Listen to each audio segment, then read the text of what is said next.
presidency says President Trump has written to President Bwala Tinubu is commending his leadership against terrorism.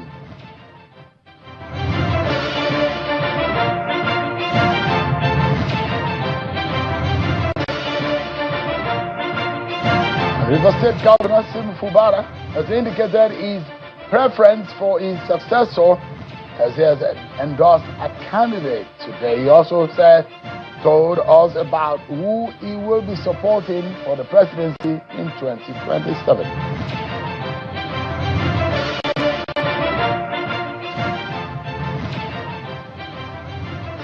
Hello everyone, welcome to the program and thank you for joining in. This is Politics Today, live on Channels Television. I'm Sean Kimbale here for you in our Abuja studios. Let's begin from River State, where the governor, Siminalayi Fubara, has declared his support for the All Progressives Congress governorship candidate in the state, Kingsley Chinda. The governor says that he's endorsing President Bwala Tinubu to support him for a second term in office for 2027 for a re-election. He's announced his decision to join the Rainbow Coalition, a political alliance led by his predecessor on the Minister of the Federal Capital Territory, Nyesom Wike. Mr. Fubara says the declaration is important for everyone to know his stand.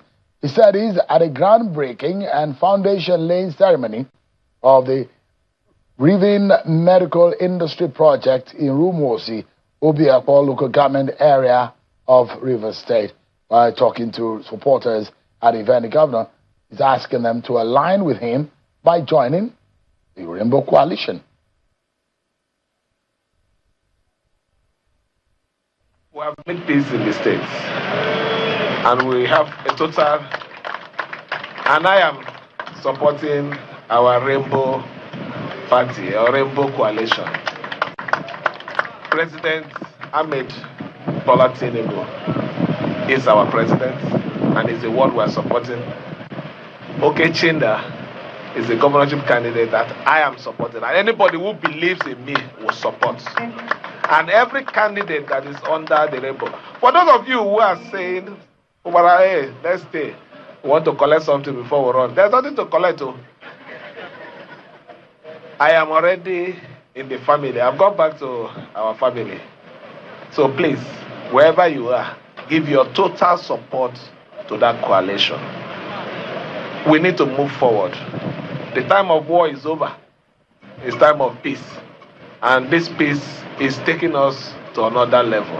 What you lose here, you gain in another place. That is about life. So please, I want this to be made clear to everybody. So don't go anywhere and say, you are supporting Fubara. No. My position is this. And I've said it here and clearly for everyone to hear. If you're not hearing well, use cotton wool or open your ear and let it enter well. I'm not party to anything that will bring any form of disunity in this state. I've done what I need to do. For now, we're moving forward.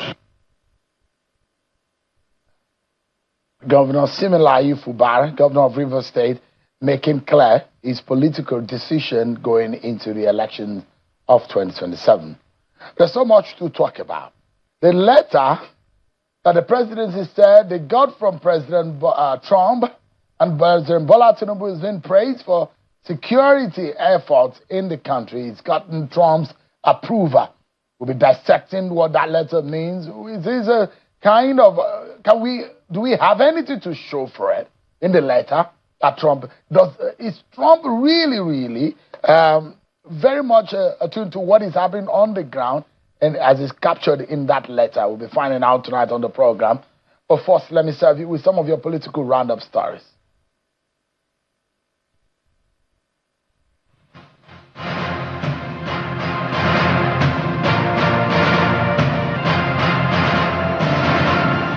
The Senate has adopted key resolutions aimed at strengthening regulation, coordination, and accountability of foreign aid in Nigeria, approving the establishment of a mandatory registration system and a national database for all foreign aid received in the country.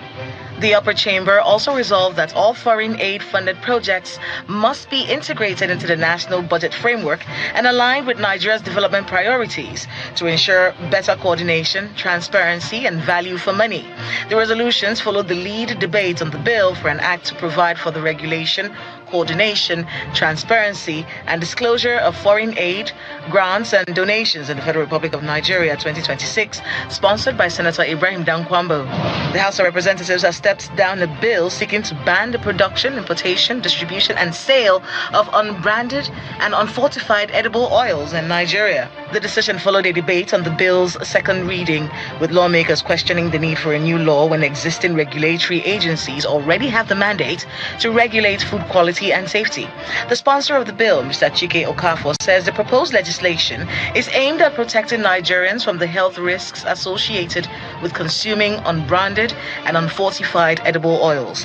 Members of the North Central Agenda, a regional political group, are mobilizing for the re-election of President Bwala Tinubu in 2027. Addressing members of the North Central Stakeholders Conference in Abuja, the conveners explained that President Tinubu's interventions in the region, including infrastructure development and appointments into key government offices as their base to work for his re-election.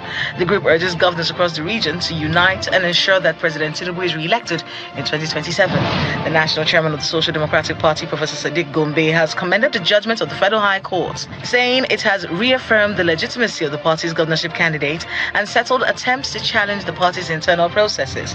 Addressing a news conference in Abuja, Professor Gombe notes that the court ruling confirmed that the party's governorship candidate emerged through a valid primary election conducted by the SDP and monitored by the Independent National Electoral Commission (INEC). He, however, warns Nigerians and political aspirants against conducting business with individuals not recognized by the party, insisting that all inquiries and transactions related to the SDP should be channeled through the party's National Secretariat and authorized officials.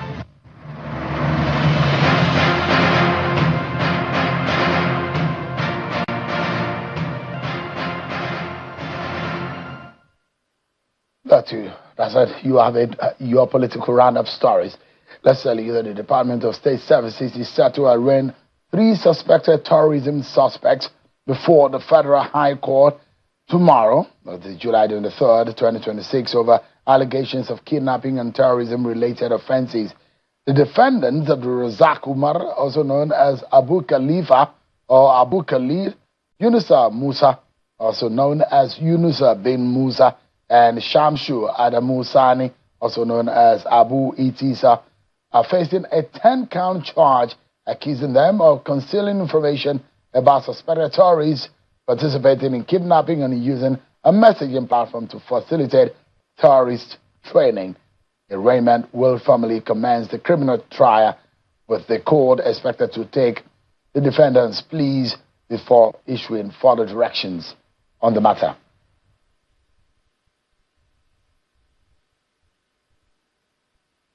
And now, let's jump on our major story for tonight. The presidency said that United States President Donald Trump has written to President Bwala Tinubu, commending what it described as the Nigerian leader's decisive effort in tackling terrorism and strengthening security cooperation between both countries. According to a statement issued by the Special Advisor to the President on Information and Strategy, Bayo Onanuga, the letter highlights the growing strategic partnership between Abuja and Washington, with President Trump expressing support for Nigeria's campaign against terrorist groups and reaffirming America's commitment to intelligence sharing, military training, and broader defense collaboration. The development comes amid renewed efforts by both countries to deepen security ties under the Nigeria-U.S. Defense Cooperation Roadmap. But beyond the diplomatic exchanges, what does this message signal about Nigeria's international standing, the future of bilateral relations, and the effectiveness of the country's counter-terrorism strategy?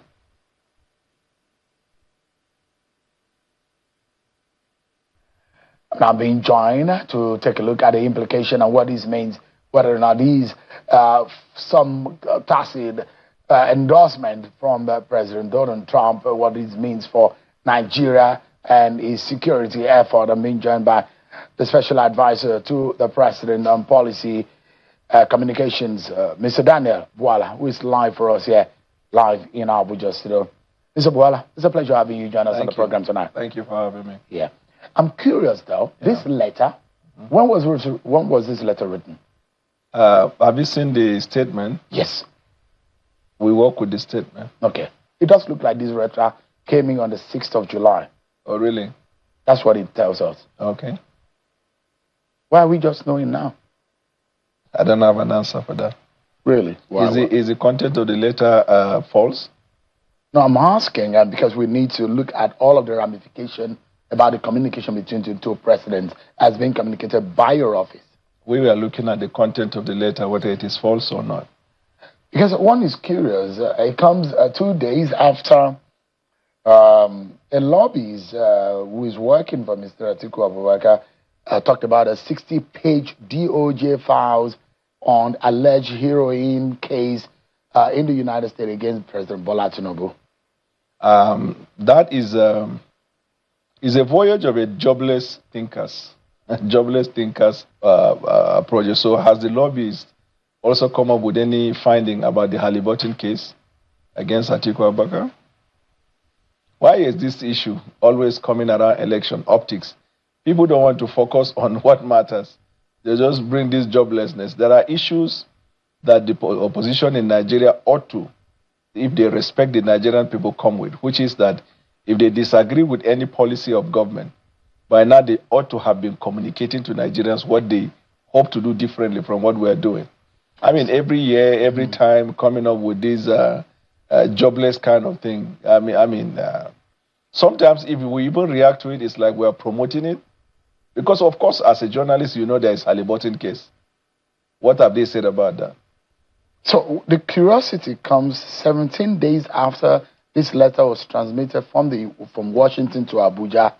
It just coming to light now.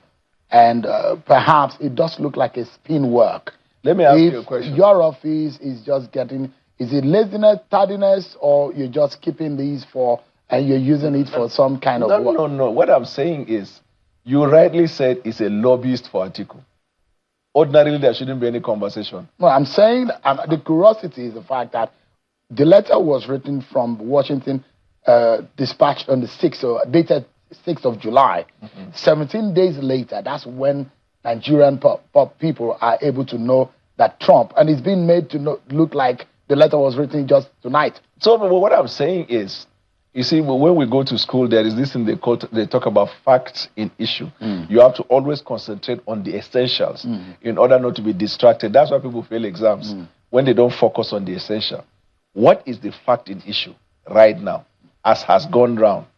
The fact that President Trump has, written a letter to President Bwala Tinubu. So the question would be, is it true or is it not? The interview is about the content of the letter and what this means for the average Nigerian people. Right. But we need to look at the credibility of the letter and the circumstance surrounding the letter. And I'm asking you, you speak for the president, and is this one of the spin job of the presidency communication strategy team that you have to delay the letter for 17 days? And the curiosity is that 2 days ago, there is a communication from Washington that congressional committees are now looking at a 60-page document, allegations of heroin, dating back to sometimes in the late 80s, early 90s, against allegations against President Bwala Tinubu. And so the curiosity there is the fact that why is the letter coming to light now?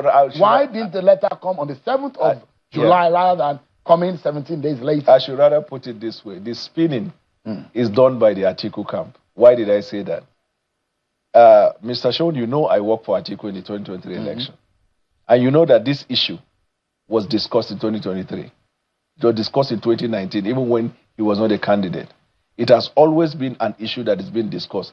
But the curiosity should have come, your question about curiosity should have come, why is it that Atiku is only raising the issue on the eve of election? Why was it not raised in 2022 to 2023? What was the outcome?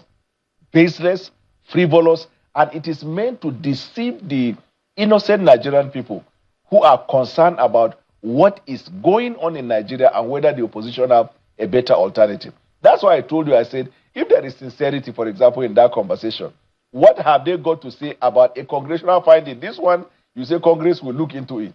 That is the only thing that you are carrying as breakthrough or breaking news. There is one that there was a finding in which a lawmaker in America was even indicted and prosecuted. I think that should be more important in terms of curiosity and sincerity to the Nigerian people. You are talking about something to be looked into, and you are talking about a finding. But you see, we don't even as a government go about lazying, looking at Halliburton and all those things, because Nigerian people and what they are impacted by is more important to us than the baseless rhetorics of a jobless voyage, carriers. Although, I mean, I don't want us to dwell on the fringes of the... But you're dwelling, just because now later you say time has gone out, and then the real issue of the letter will not be discussed. It is important for us also to look at the credibility around the circumstance. It's the same thing that you said is baseless. And your words on this program in 2022, November, you said to me on this program, you said the President Bwala Tinubu, the candidate at the time, may be disqualified from contesting. You went further to say there is still a cloud around drug-related offenses and drug-related activity. And the quote, that's Daniel Bwala talking to me right here on this program. You also said Bwala Tinubu had a questionable character. Those are the things you said right on this program. And now you think that all of those things that you said for Atiku, it don't matter any longer. You know why I smiled? The joblessness of the opposition, it seems they have carried you in that bus. Why am I saying that? This issue you raised, when will you get tired of asking me the same question? In the world today, the first person that started asking me this question was you. And you have done that more than 5 times.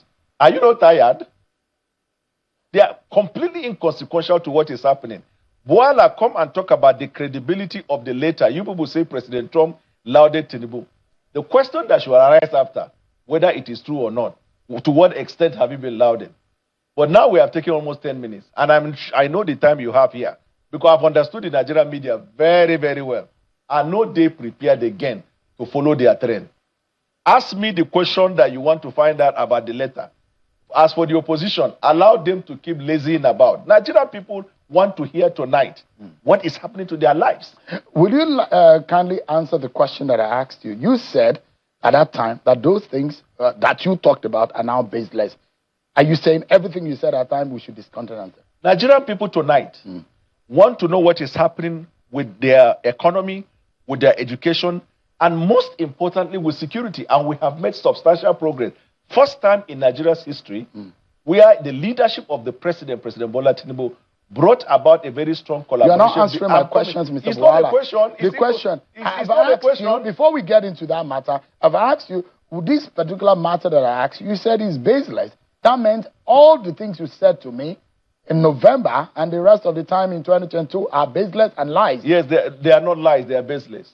Not important for conversation. And by the way, let me ask you. So Daniel Bwala of 2022. Let me ask you. What? You see, this thing, what you're doing now, I'm trying my best not to be aggressive about it. But you're riding on the opposition's back horse. Peter Obi has since changed parties 4 times. How many times have you asked their people? Atiku has changed parties 4 times. Every single question you asked me from when I came back to Asiwaju Bola Ahmed Tinubu is the same that has happened to them, but their own is even in a multiplied form. Let me land. You're a lawyer. Let me land. You know what it talks about. I must land. Land. How many times have you asked them? I told the media houses in Nigeria, the hypocrisy of the media is in fever pitch. Because these people have changed parties. You have not asked them about character and credibility, and whether they possess the right mind to lead the Nigerian people, where they keep jumping from one party to other because of problem. You have asked me, is there a media agenda against Daniel Bwala? Let us start from there. You tell me. There is. And unfortunately, it appears, because the same question you can't ask the opposition. You can't. Not only you, Morning Show can't ask the opposition. Maybe you don't watch this program. No. I watch. Or you watch the part that you want to watch. No, when they send link to me, I see. You just scratch the problem. When you scratch the surface. You watch the part you want to watch. No. You scratch the surface, scratch another surface, and consider that a job is done. 2 years, you're asking me the same question. But there are times you have to be tired now. If you have not answered the question, one will not get tired of asking. When you asked me the previous time, did I answer or not? No, as a lawyer, you know clickbait. has become the fulcrum of modern age journalism. Why? I have seen guests coming to your table here where you talk with ferocity, with ferociousness about the happenings of the Nigerian people. What can you do? What is this government doing? As soon as I appear, those things don't matter. Mr. Bwala, thank God that 14 years ago you were on this program, and it was not clickbait at the time. But it's clickbait now. 14 years ago, you were not. 14 years ago, you were not the way you are now. You are not the way you are now. They say he who comes to equity. I didn't come. You brought me to equity. But this is equity. And yes, you brought me. Let's see your hands, whether they are clean. See or my not. hands. And the that's letter, why they say, okay, see. That's why. Let me put it this way. The letter was written by the United States government applauding the President of the Federal Republic of Nigeria for deeper cooperation. Unfortunately, we are not discussing that in the media today. Is it fair to the Nigerian people? Is it fair for the Nigerian people in rural areas who want to know that this country has experienced progress to the point where our collaboration is easily resolved? Is this thing the fact in issue? Can we continue now? We've been on. I'm giving you a pushback. I am not about to wait for that kind of narrative to keep going. Let's go ahead with this interview, Mr. Bwala. Have you heard about the Halliburton case? Of course. Have you talked to here them? To explain? Have you talked to them about here when they came here? Case? You'll find out. Whenever they've been coming before. Whenever the opposition is here, it is from today you will start. You have not asked them. That's why I've asked you to go back to the previous episode of this program. No, I know. I know that I've been seeing everything you're doing. Can we go back to the interview? No, I am here. I'm answering your question. Let me ask you, Mr. Bwala.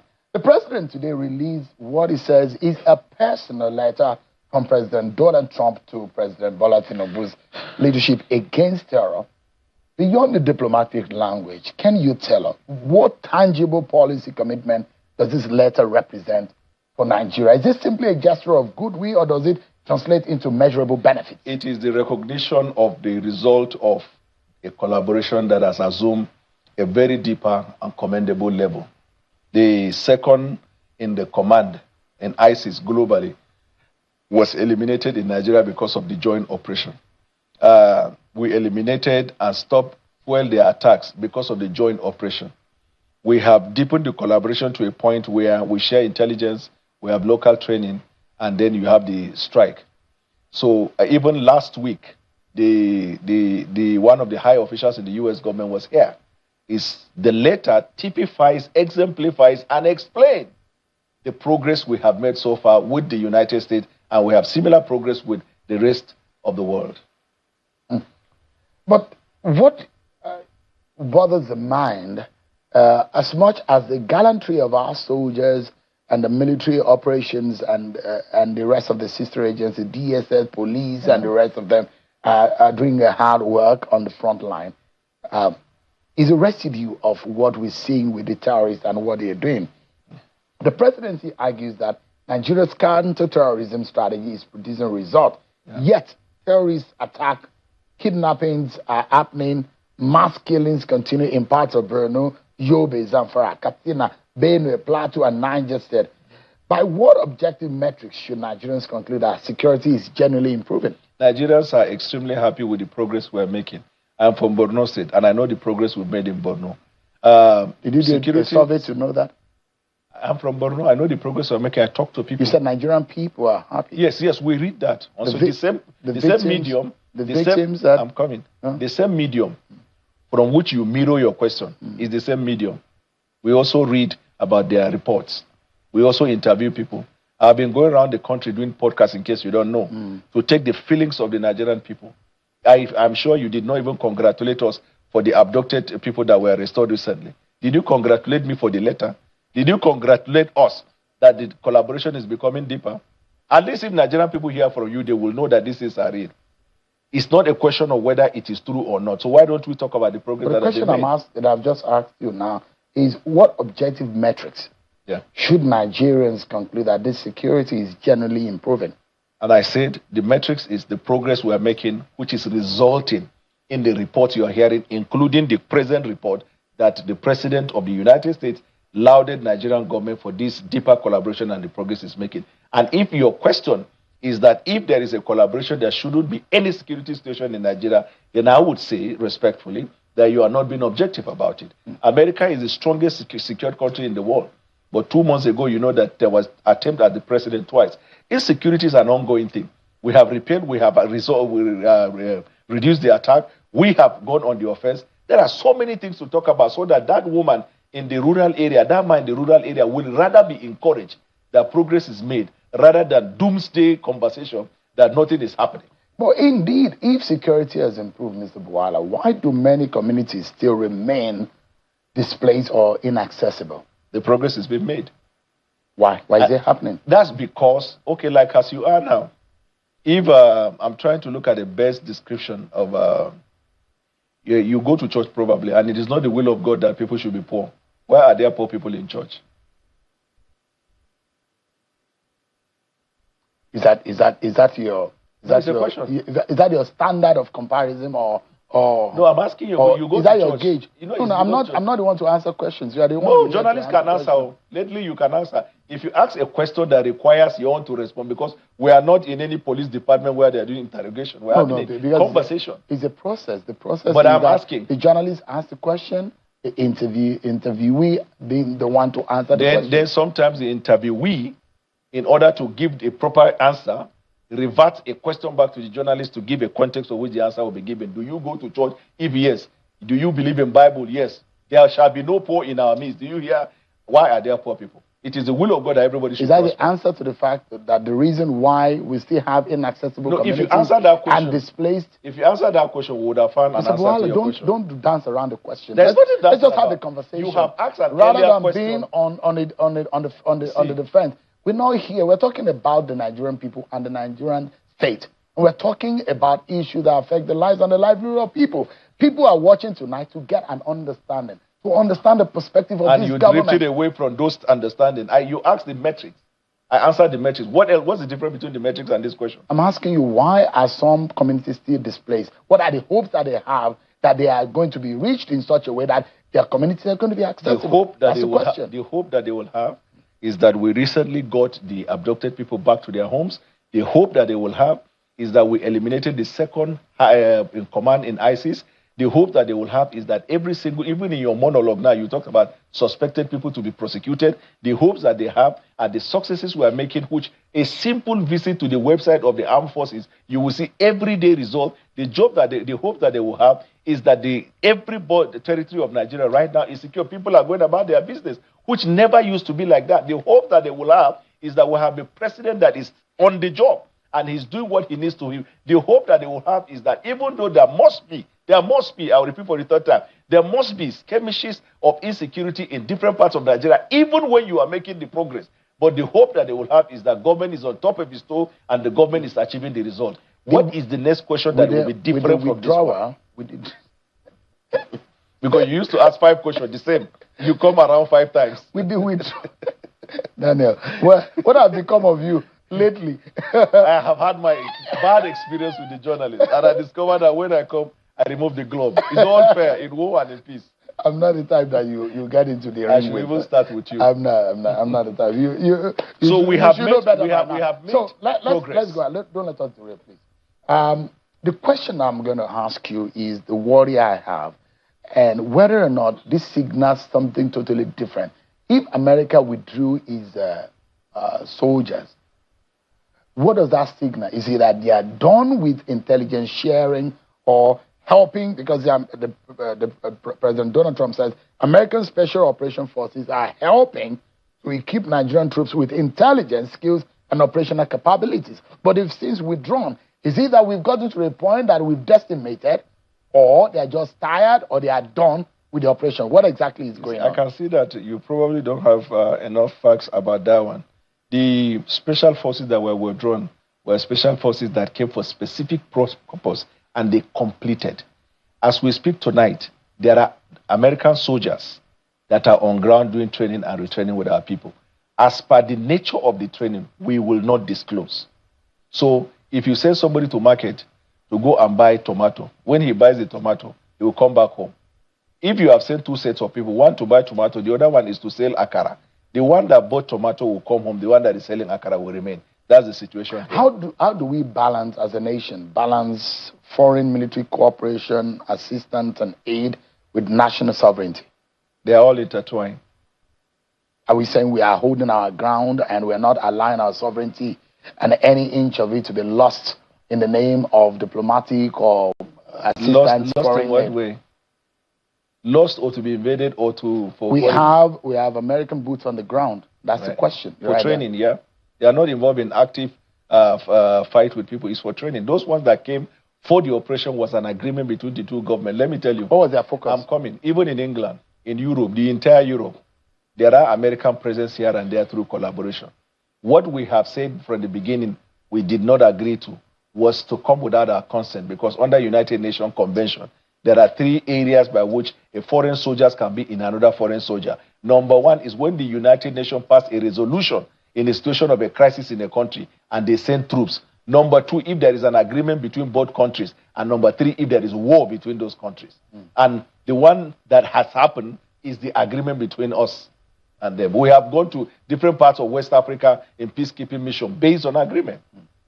So my question, not more of a worry, is just the need for you to be able to explain.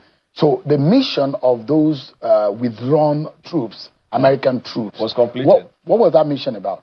We can't tell people. National security matters. How can I even tell you? Mission complete. I want to ask you, the second ISIS man, did he die? So give us an understanding. America is deeply involved in intelligence sharing with us, isn't it? Yes. And they're doing a lot of remote reconnaissance with us. Is that right? Yes. So the operation is still ongoing. Reconnaissance is ongoing. Are they giving us equipment and weaponry? We told you we have deepened collaboration. And we stop at that. When information is on a need-to-know basis, when there is need to tell you, we will tell you.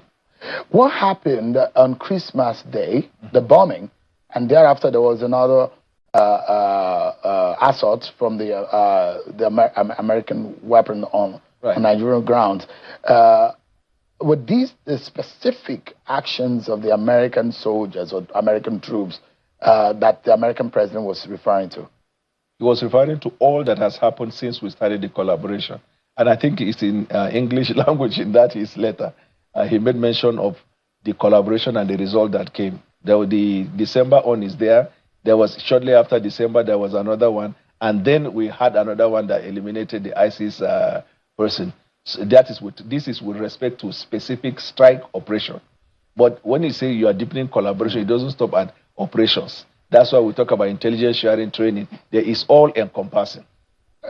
The reference to the May operation of this year, Abubakar al-Minoki, that was eliminated, which President Donald Trump made reference to, shows a level of success. But over the time, and history tells us that these terrorist cells and organizations, they regenerate. They somewhat recalibrate. And You're right, they can reemerge elsewhere. So is that not a worry that we need to destroy, decimate, and hold ground? That is our reality that we're confronted by. Maybe I need to let you know, this Sahel that you're hearing this Sahel state, this axis, has now been adjudged as the ground zero for global terrorism. It accounts to 51% of the global terrorism-related death, and this is right in our border. So those who understand intelligence and warfare, they know that we are making progress, as it were, because if we are not making progress with this ISIS around this axis, Nigeria would have been overrun. That's one. Number 2, we recognize that sometimes if you decimate them, you destroy them in one axis, they will move to another location, which explains why you started to see them in southwestern Nigeria. We're able to deal with them and will continue to deal with them as we collect intelligence. And the president has authorized the recruitment of more personnel across the platform and sent to the forest, because that's our concern. And then we are investing very heavily and robustly in technology that will help in the places where manpower is less in number, such as deployment of drones for reconnaissance and intelligence collection, signal, as well as drones that will identify and eliminate. So, I mean, the terrorists, they've been recruiting heavily over the years. Yeah. Do we have any evidence whether that kind of recruitment has declined? Of course it has. The number 2, we killed him. There are worries about repentant terrorists. Yeah. Does this president, is he inclined to that kind of arrangement? And that's it? Because it's still going on. And we see hundreds of these young people who say they have repented, and a lot of anger in the land about what is repentance. These people kill people. Is President Tinubu's agenda inclined or in tandem or in alignment with this repentant terrorism? There are conventions of the United Nations that govern armed conflict, right? If a terrorist comes out and tells you that he has repented or he has turned away from his conduct, you will take them and profile them. When you hear the word profile, it is all encompassing. It's not as simple as seeing your face and saying, okay, tomorrow go there. The profiling assists the Nigerian government to a large extent in collecting further intelligence on them, in knowing their modus operandi, and as well as in planning to attack them. So assets globally are important. Then number two, what other people don't know about the program is that when Boko Haram started to lose their members, they go to villages and carry children and take them to the bush and recruit them. These are people you recruited against their will. If something happened in the camp and they escape and they come to the Nigerian government and they say they have repented, the Nigerian government will not shoot them. So that's why I say the dynamics of armed conflict is guided by the Global Convention, the United Nations Convention. It is not under the whips and caprices.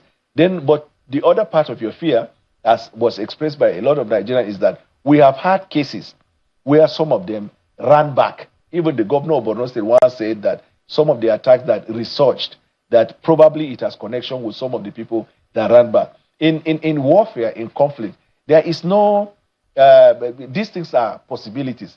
Even when it comes to established institutions of state from foreign intelligence, we have seen defection of people to another place where they are recruited. These are realities of fact. And so the progress is being made. Let me ask you, what does this letter mean to President Bola Tinubu's fight against terror? Does this letter from Trump say that President Bola Tinubu is victorious and is doing the right thing? Is that what the letter implies for this government? How is President Tinubu interpreting the letter? As a legal personality yourself, you know what they said, the facts speak for himself. That is what it is. The letter is a further proof of the progress we are making. Does it mean if there was no letter, we will stop? No, because we're already engaging and communicating with them. But if you are in a relationship with a lady, and then in the course of the relationship, you write a letter encouraging her, or she writes a letter encouraging you, you feel further strengthened. But it does not stop your commitment or the already existing law that you know you had with that person. Is Nigeria winning the war or merely containing the threat? I should ask you, because we're winning. Has this government specifically requested additional U.S. military assets or surveillance technology? That we can't tell the people yet. But can this presidency categorically state that no part of Nigeria remains under terrorist control? Yes. No part? Yes. Thanks so much, Mr. Bwala, for your time tonight. Merci beaucoup. I appreciate it. Thank you. You don't need any. You see that you don't need any gloves? No, come down from that bus. Come down from that bus that the media people are running with. But thank you so much. Daniel Bwala used to be a very calm and very good lawyer, has become a fighter in the ring because of a perceived active. But thank you for talking to us tonight. Thank you as always. Thank you. Thank you. Break everyone, but when we come back, see ahead, the battle for Osun intensifies. APC chieftain Remi Omowaye joins us with a right of reply to claims made by Honorable Bamdele Salam of Accord Party as we examine the competing narratives, the issues shaping the August 15 governorship election and what voters should expect, and the violence that is concerning, we're seeing in the city of Osogbo, the Osun State capital. We'll be right back, everyone. Malaria? Again? I'm beginning to think this malaria is spiritual. Madam Landlady, there is nothing spiritual about this. It is obvious you've not taken the right medication. Luta contains Artemether and lumefantrine, and it's used to treat malaria. Hey, Oga Luta, thank you for your intervention the other day. I feel very okay now. Luta is another quality product from Hovid and marketed by Pharmatex Nigeria Limited. With Luta, malaria is in big trouble. My name is Austin Azuko Kocha, but you all call me JJ. That's because I was so unstoppable, they named me twice. Those days, there were times when it was difficult for me to perform. But you know what? I never stayed down. I remained unstoppable. No one could stop me, not even malaria when mosquito bites. Now you too can be unstoppable if you use Lonart against malaria. Now available in a new design. Same Lonart, same unstoppable you. For years, we believed that world class meant far away. In healthcare, precision is everything. But the distance between you and exceptional care has just disappeared. We don't just practice medicine, we are driven by high standards. At Duchess International Hospital, we've brought the world's most advanced technology and global expertise right to the heart of Lagos, where cutting-edge technology meets the warmth of Nigerian hospitality. Recover in our warm, hospitable wards and dedicated physio units designed for your comfort and recovery. For VIP patients, our exclusive Royal Suites offer comfort and privacy. From complex cardiac procedures to premium wellness checks. No visas, no long flights, just family by your side. Exceptional healthcare isn't only across the ocean anymore. It's here. Duchess International Hospital. World-class care here at home. Experience the new standard. Excuse me, ma. This is your 100% hair. Babes, are you sure you want to spend this much on hair? Since your landlord just increased rents, I saved for this one separately on money points. Ma, you say you save on money points? Yes. This madam money points here, the array of Yadrea here, his target savings money points I used to have it. The rest of this my sub, his fees savings money points I used to do it. The salary of this my staff is save as you transact, son. Jennifer, money point save as you transact. Money point fixed savings and money point target savings. What's up? Why did I don't contribute to you? Why should they? Come on, you go give your money to Adaku to pay. You see money point accounts here. You don't go open a savings account. Now Adaku you shoot. I beg everybody inside this my saloon. Oh yeah, bring out your phone and download the money point app now. Even you. What are you waiting for? Download the money point app now. Adaku, wow, open money point account. Money Point, made for your progress. Wake up in the morning feeling brand new. Sunshine on the rhythm, I'm calling on you. No dry skin allowed in the party tonight. Just smooth vibrations, we're feeling alright. Viva, glow baby, glow. Viva, let the moisture flow from your head to your toes, see the magic show. Viva lotion, the rhythm of your skin. Viva, glow baby, glow. From your head to your toes, see the magic show. Viva lotion, the rhythm of your skin. Viva, naturally, naturally smooth. Viva, naturally, Viva, feel the glow. Improve infrastructure connectivity and innovative ideas that move our people from poverty to prosperity. From the north to the south, across valleys, rivers, and rising skylines, one name powers it all. Secure, intelligent, and built to last. Nigeria's digital transformation is unfolding before our eyes. We connect governments, empower agencies, and enable service delivery in the private sector, all driven by brilliant minds and bold ideas. Across public and private sectors, governance to learning, e-health to emergency response, we are integrating the systems that drive our progress as a nation.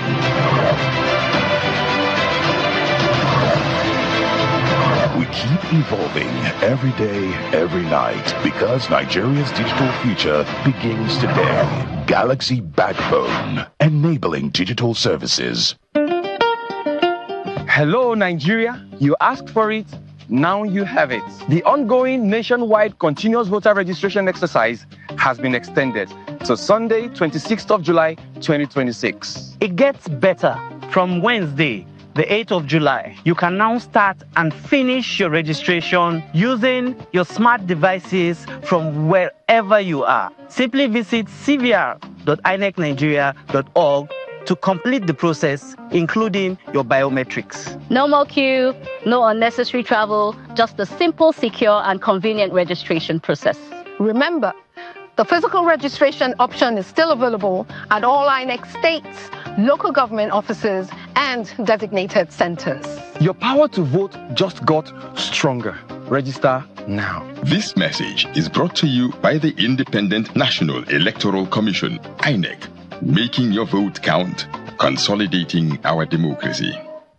In today's economy, no organization wins alone. Competitive advantage lives across networks, partners, and ecosystem. Yet many leaders struggle with partner alignments, governance challenges, and lost value across alliances. The leaders who win master ecosystem strategy and alliance leadership. Join TechSem's winning in the age of ecosystem on the 24th to 27th of August 2026 at Delta by Marriott, York, UK. Learn from Professor Vin van Haverbeek, Professor Nick Cheeseman, and John Peters how to orchestrate powerful partnerships that unlock new growth. Fee is 9.5 million naira. For more information, contact the number on your screen or send a mail to the email on your screen.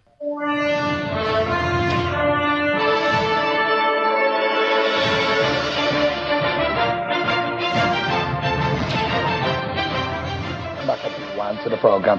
As the campaign for the August 15 Osun State governorship election gathers some momentum, now political rhetoric is now intensifying, with parties seeking to shape public perception ahead of the polls.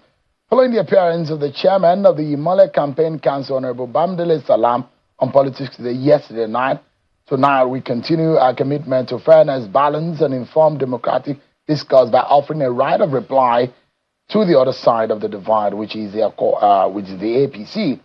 Joining us is an APC chieftain and former Osun State Commissioner, Mr. Remi Omowaye, to respond to issues raised in that interview and clarify his party's position that they were the ones sponsoring thuggery and fomenting trouble, and discuss the key issues surrounding security ahead of the election. Remi Omowaye is virtually live for us from Osogbo, the capital of Osun State. Thanks so much, Mr. Omowaye, for your time tonight. Let's get straight to the point. Allegations are that your party, with known figures around the APC, are the ones fomenting trouble, especially the market issue that ensued, leading to the violence that we saw on the street. Why would your party in the first place be doing such a thing? Would you like to respond to Honorable Bamdele Salam's claims? Sure, thank you so much. Good evening, viewers at home. It's quite unfortunate that the status of Honorable Bamdele Salam will come to the national TV to continue to lie. I'm sure you are aware that the police paraded some suspects that were arrested as a result of the fracas that happened yesterday. That happened on Monday. The police paraded some people, and notable among them is a guy they call Ashemalu, the chieftain of Accord Party. His name is Said Oyewumi. He was paraded. They arrested him with ammunition and rifles. And as a matter of fact, there was a gun battle that ensued between these Accord Party chieftains and the police. 3 policemen were shot, and eventually the police were able to overpower them. These are all known talks of Accord Party. So I'm so surprised that it came on air. He's used to doing that. That it came on air again to come and lie. You will be pointing accusing fingers to us.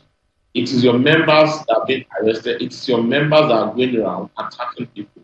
So last week, some of their known thugs went around town, killed 2 people, shot about 7 people. We went to check those that were shot in the hospital. And you know what shocked us most? there are about 4 of notorious criminals that have been in prison, that have been going through trials about between 7 and 10 years. Do you know Dr. Adeleke ensured they were all released? Notable among them is a guy they call Farouk, there's HB, there's Said Sabo, and there's one other that I can't really remember his name now. The DPP wrote, and on the advice of the DPP, they were released. These are people facing murder cases, notorious criminals facing murder cases. On the advice of the DPP, case was withdrawn and they were all released. And these are the guys commenting everybody. This is not, it's an open secret. Everybody since then. Yesterday, the police paraded the Ashemalu guy, who's the PA of the fractional ART chairman that belongs to the Adeleke's camp. They arrested him with ammunition, with weapon. And in the process of getting him arrested, this guy shot 3 policemen. Mr. Mowaye, let me show you this same video made available by the Accord Party. And how do you defend these particular instance? It was a very horrible scenario playing in public, in open glare, and you can see what is happening. How do you defend also a character by the name of Ashiri Eniba? Do you know the person? Is linked to the APC in Osun State. Do you know Ashiri Eniba? Why is he working for the APC? Now, so let's get this clear. You showed a video of the talks, and I just told you the police arrested some of them and paraded them. And they got ammunition and they are all Accord Party members. You won't see any member of our party there. And let me also say this thing about Ashiri. Now, Ashiri Eniba is a member of our party, no doubt, but he's a chieftain and the chairman of NURTW in Osun State. Now, they know the way they do their thing.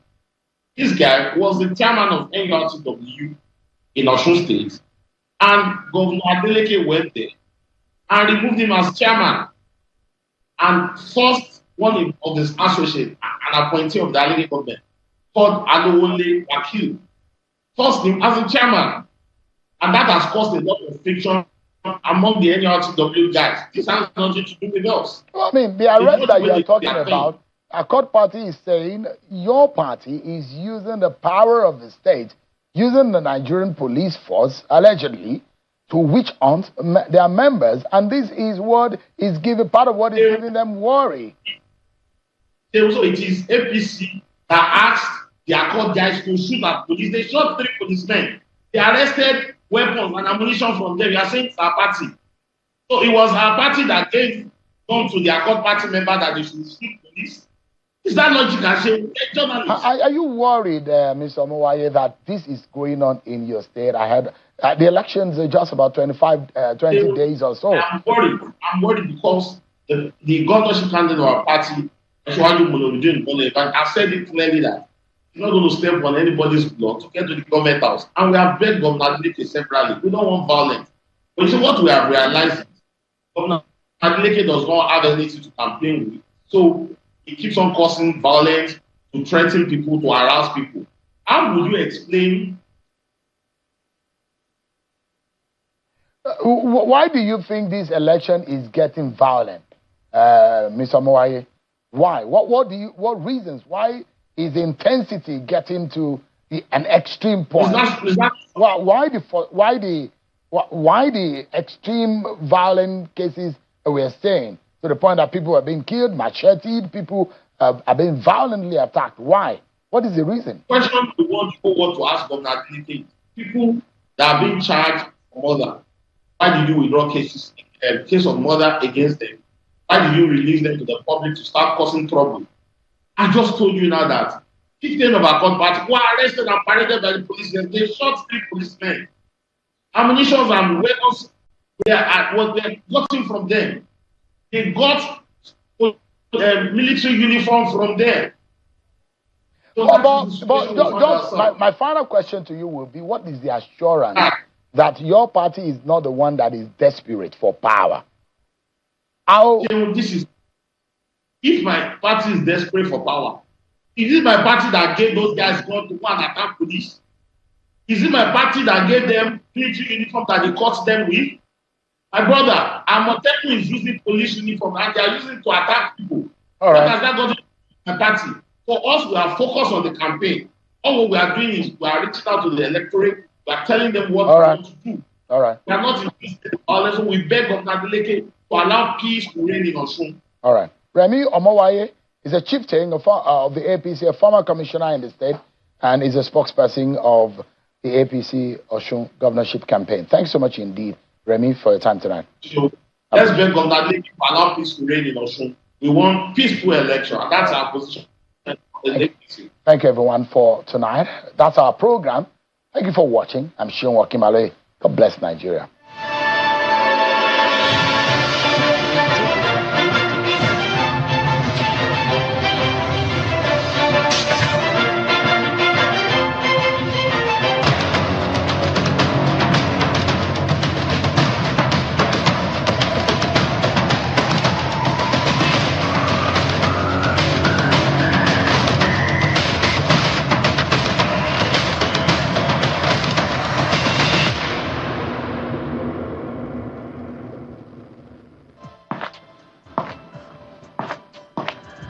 The Constitution of the Federal Republic of Nigeria opens with 5 words that carry the full weight of democratic self-governance. We, the people of Nigeria. It is a declaration of ownership that this document and the authority it confers belongs not to any government, but to the people themselves. A review of key constitutional provisions is currently underway in the 10th National Assembly. And it is a review that every Nigerian has a stake in understanding. As you know, I'm the chairman of the Constitutional Review Committee of the House of Representatives. Over the past 2 years, the National Assembly has been engaged in a deliberate and comprehensive process to review and amend key provisions of the Constitution of the Federal Republic of Nigeria. Throughout this process, we consulted extensively with a wide range of stakeholders across the country, including civil society organizations, members of the police and security services, judges, lawyers, legislators, traditional and community representatives, professional bodies, and Nigerians in general, whose experiences and recommendations have helped shape the constitutional amendment bills currently under consideration.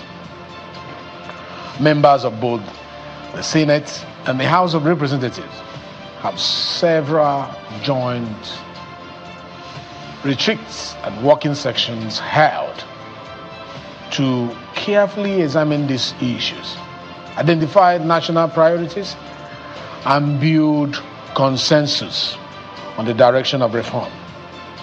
This has been a collaborative effort across both chambers, grounded in conviction that constitutional reform must reflect national consensus, not partisan interests, but a legislature that deliberates on constitutional change without an informed citizenry. It's a legislature working in a vacuum. Your engagement remains essential. So, follow these conversations closely, understand the issues, and continue engaging your representatives on the reforms that matter to you. In the coming episodes, I will explain each set of bills